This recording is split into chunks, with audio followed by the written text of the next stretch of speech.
Hey everybody, we are back. Happy New Year. I am here with Ray, Shane, and Damian, and we have our very first AMA of 2025. We've got 10 questions that came from clients, and so we're just gonna roll in and get started. Shane, I wanted to start with you. One of the first questions we had was, when should an owner send a dog for training, and should there be a bonding period with the owner before they send the dog to a board and train program? I think it really depends on a lot of things there.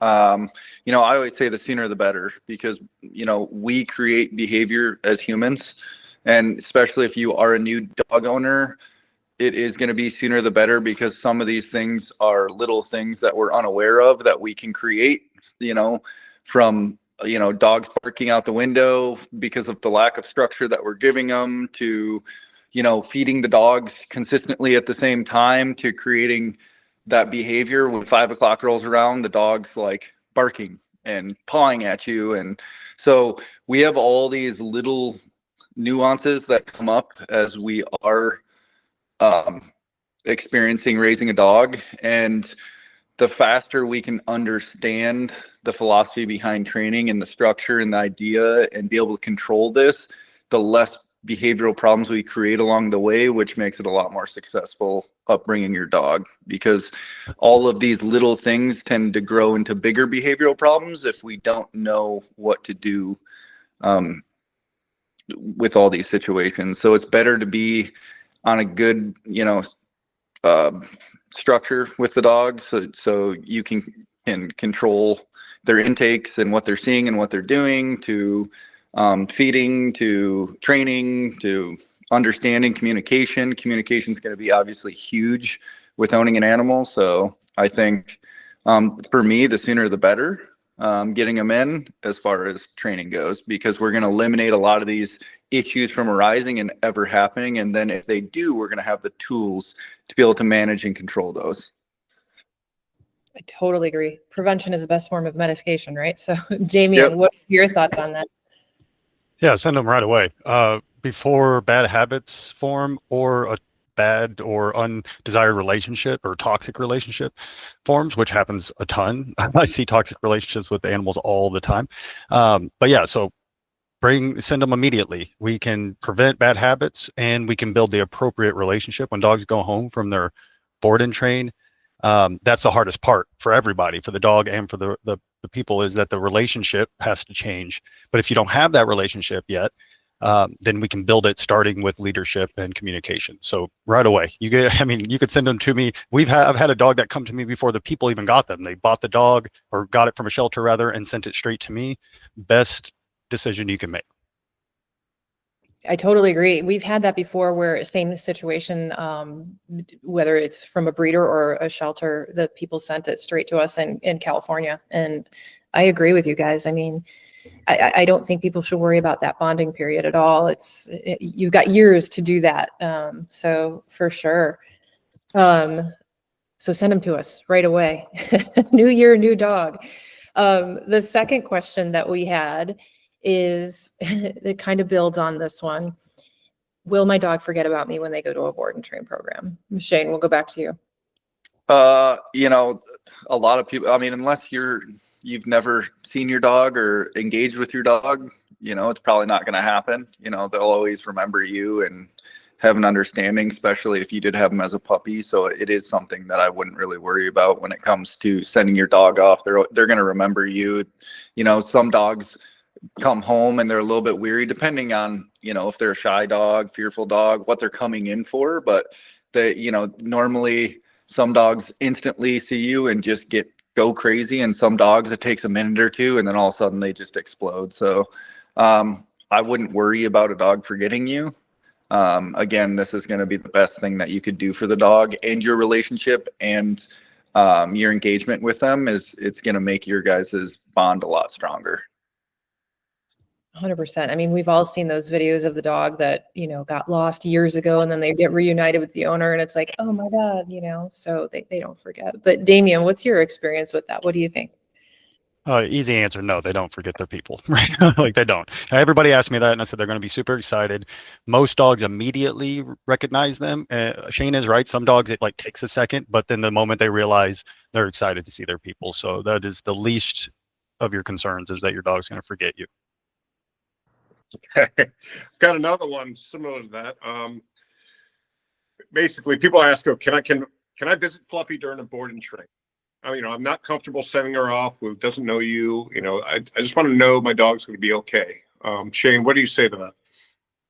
Of course your dog's gonna be okay. Hopefully you guys do the research on us and know that all of our intentions are great, and we all love dogs, and what we're doing with your animals and how we're training your animals is to only benefit you and them, and we're only looking out for what is best for the animal. So as far as visiting in a board and train, I don't recommend visiting, having you guys come out and visit the dog. It can disrupt the process, can cause unnecessary stress on the dog. I think a lot of people don't understand dogs are very simplistic creatures. So, we can communicate and be like, hey, I'll be back in a week and I'll see you. We can't really communicate that to our dogs to let them know that we're going to be back in 3 weeks, that we're going to be back in 2 weeks. So you can recreate that stress in that behavior coming to visit them. And then it sets us back as far as training goes, because obviously we'd love to have you come see your dog. But again, we're looking out what's best for the dog. And that's for us to work through the process with the dog with no distractions, and therefore not have any setbacks due to seeing you and then causing the stress and the anxieties or what it may arise from that little altercation. Yeah, it's kind of like, somebody gets sent off to boot camp or they get sent off to college for the first time. You want them to kind of immerse themselves in their new environment and really take in what they're there to do. You don't need that distraction. I think that's a human thing more than anything else. They just want, to be around their dog. And that is a tough thing to do, especially with a new dog. But that being said, the benefits definitely outweigh that quick, short visit that you're going to get out of that. That's actually disrupting what's going on. Damian, what are your thoughts on that? I agree with just visits. Like it's just going to disrupt the training. It's just going to hurt the dog, because the dog gets some loving and then the person leaves and they have to go through that stress again. I do think sometimes certain dogs and certain programs are having a lesson in the middle of it can be good. However, that's not what people think is going to happen. We're not just going to, honestly, you're not really going to like love on your dog during that time. You can pet them while we work, but that's all it's going to be. So the idea of like coming and visiting Fluffy and loving all over him, not good. Possibly having a lesson during it, depending on the dog and the program, can be good. But again, it's just going to be work. There's going to be years to love on your dog and do all that good stuff, but we're here for a reason. So apart from those lessons that may happen during board and train, which is actually not that common, but can be beneficial, visits are just going to make everything tougher on everybody. All right, that's good to know. Go ahead, Bridget. I think we also have a couple different hybrid programs that are new to this year. Can you talk a little bit about those that would incorporate basically owner involvement during a board and train? Yeah, that's we did develop a new hybrid program this year called our Holistic Hound program. And we do offer 2 visits, working visits, to be clear, within the duration of the 4-week board and train. And as Damian and Shane were both saying, this is specific. We want to make sure it's the right dog, right owner, right situation. These are limited programs that we're offering. The goal of these sessions is during approximately week 2 to 3, depending on the progress of the dog and owner involvement. We will meet the owner at a determined location, whether that be a park or usually some type of neutral environment, not necessarily the home. And the reason for that is we want to see the dog work with the owner and see if we can see any behaviors that we're not seeing within the program. Also, we want to get owners more involved in training. And this was a really good way to get them more immersed, the owners more immersed in the training, just like the dogs are. But as both Damian and Shane said, this is not like, oh my God, I've missed you so much. That is not what the goal of those sessions are. These are very much working sessions so that we can educate both the dog and owner more. But yeah, back to you, Ray. Those are our new programs. All right. So another question we get a lot, and a lot of these questions that came from some of our office staff. They're fielding these questions on a daily basis when people are calling us. But that's why I want you guys to understand. When you're shopping for different trainers, these are the type of things that our office team hears.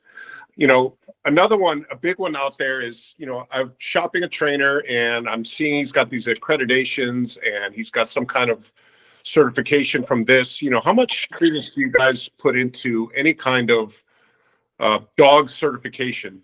Shane? Sorry, say that one more time. I was coughing. As far as dog certifications out there, what are your thoughts on those? From a trainer that's been doing this a long time, I do have certifications, as far as dog training goes, but hopefully the establishment that you're working for, I mean, some of them out there are not certifications that mean a whole lot in a sense, so really knowing, where and what your certifications are, and you can look into those things, but it is what you do as a trainer as far as that goes. And I wouldn't dive too much into these certifications. I know a lot of amazing trainers that don't have all these crazy certifications, but they are like next level trainers. Training is a lot about experience, and I think a lot of people need to understand that is we spend, as years go on, the training is in the dogs that you take, the experiences that you have with them. That's how you become a good trainer is you work with dogs with behavioral problems. You work with dogs that are, aggressive and fearful and have all these issues, and you learn techniques and communication styles, and that's how you essentially become. And those are the things that I would essentially look like for as far as when it comes to training, not necessarily a specific certification, because some of them don't mean anything out there anymore. Right. I mean, there is no national overseeing body in dog training. There is nothing saying, hey, you have to get this certification to become a dog trainer. And like you said, yeah, I mean, there's a lot of people are just self-taught, have never done any kind of certification at all, and they're the best trainers in the world. Yeah. But that being said, what are your thoughts on certifications in general, especially when you're shopping a new trainer, Damian? I mean, they're fine, but if somebody's leading with their certification or leaning heavily on their certification, I actually see that as kind of a red flag. Doesn't mean that somebody with a ton of certifications or things like that isn't a great trainer. They can be, but if that's what they're selling you on, is that I have these certifications, that's a kind of a red flag, because there's plenty of people who could get those certifications and not have any real experience. So again, it's not bad to see that, and it's good for people to go out and learn and get these certifications. But if that's what they're leaning into to sell you on their training, that's a red flag. To me, it's more about success stories and honestly talking to the trainer. Like, if you speak to your trainer and they're saying something that you like, and you're hearing what you want to hear, and it sounds like a legitimate plan, that's a better option than just going off of certifications. I agree with Shane that I know plenty of trainers who don't have these certifications that are amazing. I know some that have a lot of certifications that aren't great. So yeah, it's not that important. Really look at their experience. Do they have a mentor? Do they have a person that they are learning from and train with and bounce ideas off? I think that's really important. That's your main thing. Speak to the trainers and hear what they have to say, and you'll get a better idea of what kind of training you're going to get than somebody who has 10 certifications. Yeah, I totally agree with both of you guys. I mean, and we've talked about this in previous episodes where, for Koru K9, we basically self-regulate or self-govern. When anybody comes on as a trainer, even if they have decades of experience, they're paired with a mentor just so we can vet them carefully.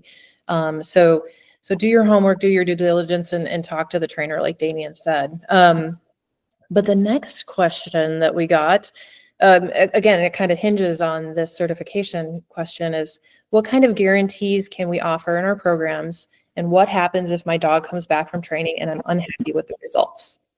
Damian, I'm going to flip this one over to you. What kind of guarantees can we offer? So, dogs are not robots. Guarantees, if somebody guaranteeing you the world with their dog, again, that's a red flag. Or guaranteeing you the world with your dog, that's a red flag. That doesn't mean that what I tell people is if you follow my advice when the dog comes home, that's the biggest thing. Like if you follow the advice and you work hard and you structure everything like you're supposed to, I can guarantee you will see improvement, right? That's a guarantee that I think you can make if you follow these rules, which is all laid out for you. Other than that, I'm not going to say your dog is going to be able to do X, Y, and Z perfectly or anything like that. When you hear that stuff, there's no guarantee. And it also depends on the length of the board and train and the amount of time and the issues your dog has.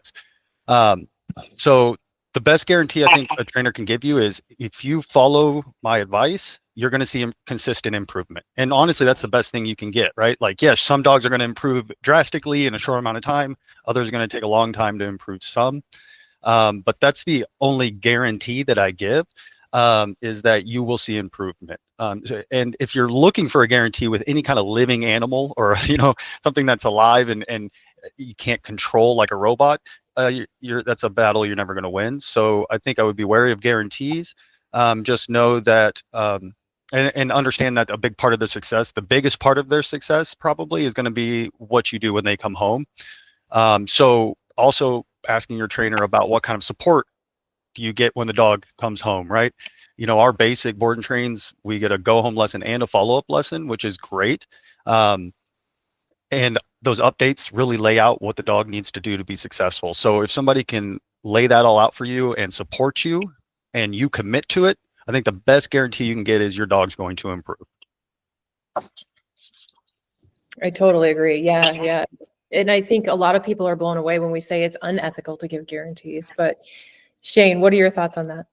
I mean, same thing. Damian pretty much said it all. I mean, I don't guarantee anything, but what we can give you is communication with the dog. A program, a structured program that works well for your dog, that worked well for the duration of training, and we've seen that, and that's proven that works for them. But there is no guarantees, because at the end of the day, we don't know what happens when the dog goes home. And us as trainers, we break things down into such incremental sessions, from going home. The dog, you always got to remember that the dog isn't going to do as well with us. We all know that, as far as the trainer, but it's our job to get you to a point and give you a program going home and kind of a guide to follow to get you right there as close as we can to what they were here. But it's up to you as far as that goes to follow. And but as far as the guarantee, there is no training place that can or shouldn't guarantee anything out of training. But you are going to see vast improvement when it comes to bringing your dog for a program. Yeah, and I agree. And if they're unhappy with the results, and that's why we are so adamant about expressing that the owner and the trainer need to have a very close relationship and stay in communication and contact, because setting clear expectations is a huge part of this. If you have a super aggressive or a human aggressive dog or a dog aggressive dog and want to take them to a dog park, that's not realistic, So speaking with your trainer, I think is hugely important. Back to you, Ray. One other thing I'd like to bring up regarding that is, regardless of the program you go through, ultimately you're responsible for taking the reins and continuing on with the training as prescribed. If you choose not to do that, training is a skill that's perishable. If you just stop doing what you're told, dogs will learn that I don't have to do this anymore, and they'll basically make up their own rules, and you'll see a regression. So 100% of the time, if you're given a training program, you need to follow it. Just like, if you're set to go to the gym, you got to go to the gym to get the results. It's the same thing here. And there's no easy button. You can't offload your relationship with your dog with a trainer or an assistant or anybody like that. You have to do the work. So I want to make sure that's abundantly clear. Another common question we get, and we've talked about this a little bit, is how do I know my dog will be safe when they go away to your program? Shane? Yeah, I mean, as far as board and trains, obviously, safety is our number one concern when it comes to the dogs here. I know at Koru have a list of things that we have to have in order to be trainers, you know, when it comes to cameras, when it comes to the types of crates that we have, to multiple barriers as far as like fences and buildings and all that stuff. But sorry about that, someone opened the door. So, you know, as far as safety goes, I think us as Koru has some of the best procedures out there to prevent anything from happening when it comes to safety and stuff happening with our dogs. You know, even out and about, you know, we have secondary leads, you know, so every possible thing is in order for us to be successful with your animals when it comes to our safety procedures. Damian, what are your thoughts on safety? Yeah, that's Shane's totally right that it's about precautions is the main thing. So, you know, we have procedures in place that we have to follow, and that's to keep your dog safe, and that includes, like he said, cameras, GPS collars, safe impact crates, emergency medical kits, making sure that every dog that comes has a certain list of vaccines and things like that, sanitizing, all of that stuff is put into place, you know, before the dog gets here. We don't do it dog by dog. This is our procedure, and we minimize any risk, greatly minimize any risk to the dog. So the safety of the animals is number one, and by adhering to these procedures, that's how we can guarantee the safety of the dog, is by making sure we have things in place that they can't hurt themselves or get hurt or get sick. Yeah, I mean, so one thing I've really prided ourselves on is we've really done as much as humanly possible to mitigate what could possibly go wrong. You know, again, you know, dogs and all animals for that matter, you know, seem to find fantastic ways to injure themselves on a daily basis. But that being said, you know, we've seen enough of what they do to take enough precaution that we minimize that risk as much as humanly possible. Shane? Yeah, I was just going to say, even from like out and about, you know, with our secondaries to our GPS, I mean, we literally, I think, have every avenue that you could think of probably covered when it comes to safety. Not to say that, like what you said, there are still situations that can arise, you know, and that's why we even have safety from, you know, a big part of it is like communication with each other as trainers. If we do have an incident, you know, we can rely on each other to help out in any situation when it comes to that. Excellent. Okay. This next question, it's actually kind of ties in what we were talking about a little bit earlier, but I do want to elaborate a little bit on it because it's more on the lines of what owners should expect when they get involved in these programs, because it's not just dog training, we're training the humans. How can I be sure the training will transfer to me? What if Spotless is the trainer, but not me? Damian? Yeah, so that's multiple things that need to happen to make sure that you can be successful with your dog when they come home. Number one, there's a lot of onus on the trainer. We send updates with videos and pictures, and these shouldn't just be fun videos of your dog. These are videos of your dog training and how to handle them, right? Informative videos. The updates are really in depth, saying exactly how to handle your dog, why we're doing this type of training, what kind of results we can get, exactly what your dog should be doing when they come home.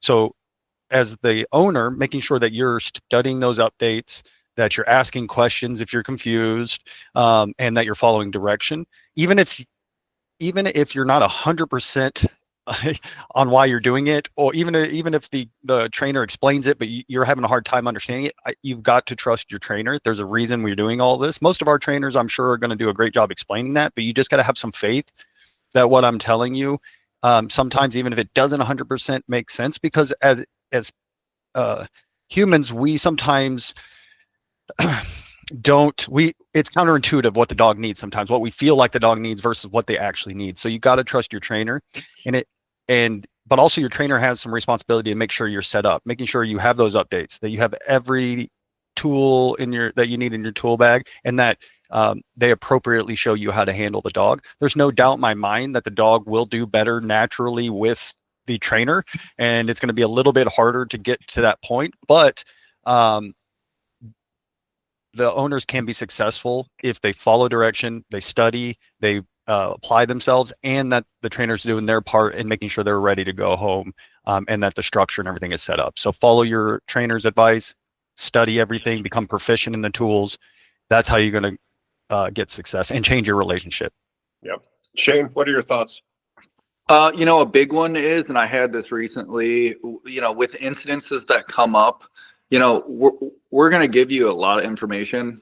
It's a lot, so, we're going to give you references to look back on as well. But a big thing is if you have something come up, reach out to us. Don't wait until your next lesson, which may be 2 weeks from now, because I think that's where a lot of people fail, is because a behavior may come up and we wait 2 weeks and allow the behavior for weeks. And now we have something that's a lot harder to untrain, that the dog keeps imprinting on and teaching itself that it's okay. So I think it's really important, if you are having struggles in certain areas, or if something does come up, to reach out right away, because that is going to make things way easier for us to get a grasp on, and, like Damian said, I think it's really important, to follow the regiment of what we think is best for this dog, because this isn't a regiment that is for every dog. This is a regiment that's for your dog specifically. That is what your dog needs.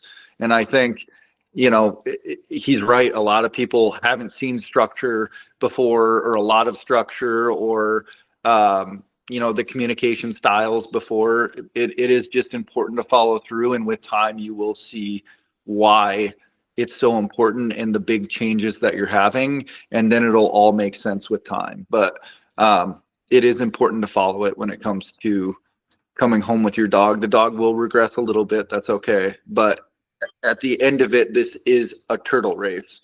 We want it to see you do this long term. So. Yeah, Damian. I think something else that I would add to that I tell people is that I can give you the communication system. I can give you the training, but I can't give you a relationship. And so I use that when somebody's like, how come when you show up for our follow-up lesson, Spot is doing so well? And it's like, there's an expectation, right? The reason why is the dog's like, oh, he's here. I understand what the expectation is. So I can't give you that. I can give you everything else, and I can guide you to get there. But that's the work you do at home, is to build that relationship where there's an expectation, where you're not fighting the dog to do things. The dog wants to do those things for you. And so when you see your trainer show up and your dog is in perfect, on their perfect behavior, that's a sign, right? To me, I say, look, what's the variable here? It's you, right? Variable is relationship. So again, you can train all day, but you've got it. That's what that structure is for. And if you don't follow, if you want what the trainer has with your dog, you've got to have to change your relationship. So I make sure I explain that to the clients as well. Mm-hmm. That is a really, really good point. It's such a good point. That's exactly why we created the hybrid programs, because I think people underestimate what a huge learning process is for the humans. I think they think they're going to get back this perfect little dog at the end of a board and train, and that's just go back to normal. So I think that's an excellent point. So do your homework, people. Sign up for our hybrid programs. Another question that we got, and we're seeing this a lot more lately, specifically since COVID, the level of prescription medication that we are seeing dogs receive is like nothing I've seen in the past, and I've been in this for a long time. But the question is, if my dog is on medication for anxiety, should I take them off it before training? Damian, I'm going to flip this one over to you first. So, I'll preface this by saying that we're not vets, right? But in all honesty, vets aren't necessarily trained for behavioral stuff anyways, which anxiety medication's for. That's not a physical medical issue but I'm not a vet. So I do always lean into saying, hey, you need to make sure you talk to your vet or your medical professional about this. However, that being said, dogs are overprescribed on anxiety medication. If you want to try to work your dog off anxiety medication, which can happen and I see pretty often and can be very successful through training.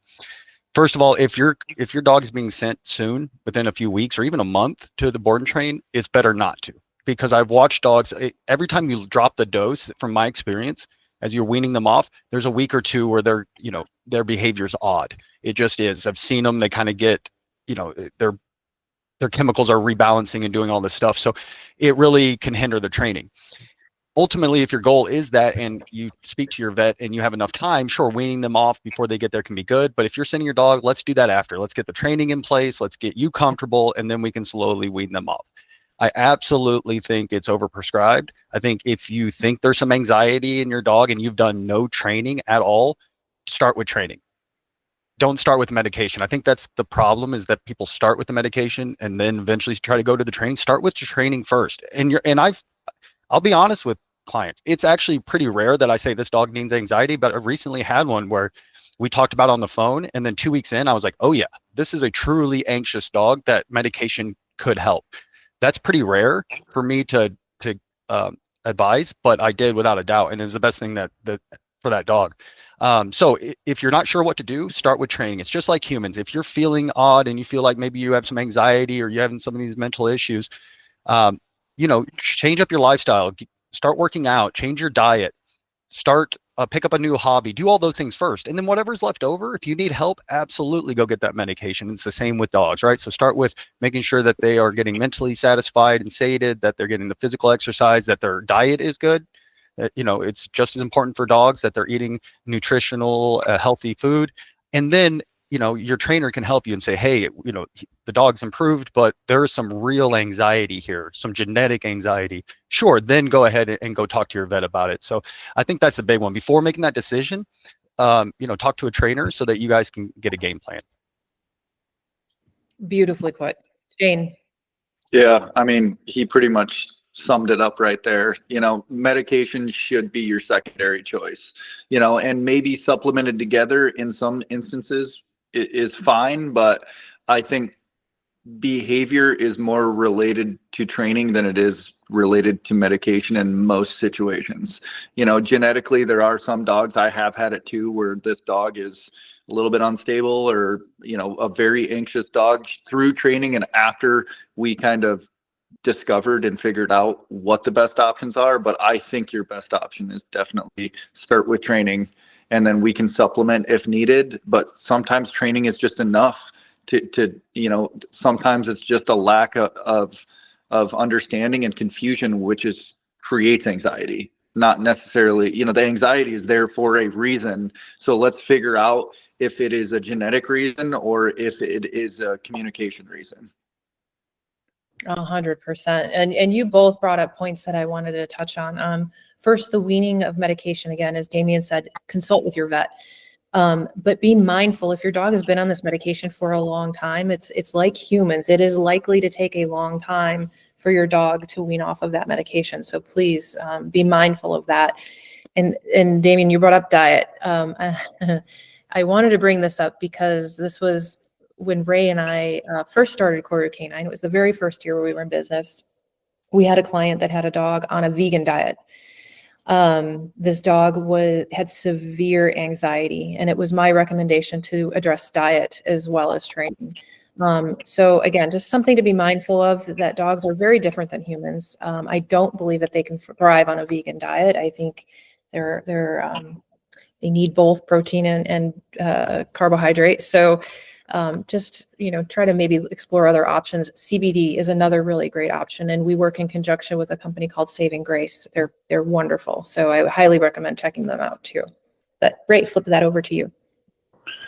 All right. So how do you guys deal with multi-dog households, especially when you've got, you know, one dog being targeted for training and the other one's just not the problem? Damian? Yeah, that's a great question. So first and foremost, whenever you have multiple dogs, let's assume you're training multiple dogs. You have a multi-dog household and there's issues, and you're going to work with a few both or multiple dogs. It's not just, if you have two dogs, it's not twice as hard, it's 3 or 4 times as hard, because they feed off of each other. It's not just doing twice the work. You've got to worry about their interactions and things like that. So the hardest part about training multiple dogs in a household is that they have to be individually strong. You're not going to go out and try to practice healing with both dogs at the same time. They have to be very strong, and then we can move on. So every dog has to have its own individual training. That's the really hard part that I tell people. Like, it can be done, but you're going to have to individually train them. It's going to take a lot of your time. So that's really important. And then having expectations for your dogs, right? So a dog's behavior dictates how much freedom. If you have one dog who's the problem child and the reason you reached out for training, and the other one's just a good dog who doesn't really cause any problems, that's fine. You just have to be okay with saying, the dog without any issues gets to do things the other dog doesn't get to do, and that's okay. For me, behavior dictates how much freedom a dog gets. So, that's sometimes hard for people because they don't think it's fair, but it is fair because, the one dog isn't causing any problems, and so they get more freedom. As long as you're okay with that and you understand that, then that should be fine. I personally think, why not train them both? Even if you've got a dog, there's a difference between a good dog and an obedient dog. So you might have a good dog who doesn't really know anything. Wouldn't it be really easy then to place one dog if they both could place? If you're working with the behavioral issue and you need them to place and be calm while the other dog's running around, sure. Should you enforce that? Absolutely. But let's stack the deck in our favor. What if they both could place? Or what if they both had this obedience so you could communicate effectively to both of them? So as long as you're okay with understanding that some dogs get to do things or are going to have more freedom than others, and you're okay with training individually, then you can be successful. Yeah, Shane? Yeah, I mean, I agree with that. I mean, the best option is get both of them trained. As trainers, there are certain things, environmentally, neutrality, we're teaching all these things as we expose them to new environments, places, around dogs. But you got to understand too, there's certain things we can't do when it comes to sibling dogs or dogs in a household. Is we don't have the luxury to show them the picture of that other dog and create neutrality around that other dog, because it's like you being in a park with strangers and you being in a park with your best friends. You know what I mean? It's a different level of neutrality when we are training to dogs that are in the same household. We can't show that exposure when they are in training, and that is a higher level of exposure when it comes to sibling dogs. So it is a little bit harder coming home, but the structure needs to still be the same with the dog that's in training, like there isn't another dog there. We still have to follow the regiment that we give you as a trainer. That still needs to be followed. The structure still needs to be followed. The routine still needs to be followed, whether that other dog is free roaming all the time or not, because that is still going to determine the success of the dog that came in for training. Yeah, the consistency. I mean, across the board, you got to have house rules. You can't have rules for one dog and the other dog gets to do what he wants. Yep. This causes confusion and chaos. Follow up to that question, if you've got, a dog with some behavioral issues and you decide, I just want to get puppy to add to the mix, to maybe give the problem dog, a pass, but then we're going to bring a puppy into the house. We're going to focus on training the new dog better, but we're going to leave the other dog as is. What are your thoughts on situations like that? Damian? So I see it all the time. Or my dog needs a friend or whatever it is. It's like, before we ever decide to get another dog, let's get the dog you have in front of you sorted out. Getting another dog is never the answer. It doesn't mean you can't get another dog, but that's not the answer to the training or the behavioral issues you have. In fact, it's only going to make things tougher. So my advice is, let's work on the dog you have in front of you. And then one day, if you have this dog where you want them to be, then we can get another dog. But it's never the answer to say, okay, I've got this problem and getting another dog is only going to make it harder. Yep. Shane? Yep. That's the answer is, you got to work through the problems that you're having with the dog before you get another dog and get them to a good place. And a new dog is only going to cause more problems, and make it harder on you because you're, at that point, you're probably already struggling with the dog you have. Yep. So a puppy is the next level. That requires more work. If you get another dog, your answer should be bypass it to a trainer before you actually get it. Yeah. So that's going to help you. Sounds like. And one final question. We get this a lot too. Is my dog too old for training? Damian? The short answer is no. However, I oftentimes do look at certain situations. So I just had a couple months ago, had a 10-year-old dog in, and he did really well. He was actually the dog that needed the anxiety medication. He was already on it, but I was like, no, this dog is truly anxious. And he made a lot of improvements, right? But he was super healthy, 10. Like I would have never guessed he was 10 years old. There is a health component though. So if you have an unhealthy old dog, and I think you could just say an unhealthy dog in general, I guess, but an unhealthy older dog, if you have an 11-year-old dog who's old and all this stuff, and you got to weigh the problem versus the stress you're going to put on the dog. So the answer is no, your dog is not too old to learn things. However, is the problem worth the stress? And sometimes the answer is yes for an older dog, and yes, it's going to be tough on them, right?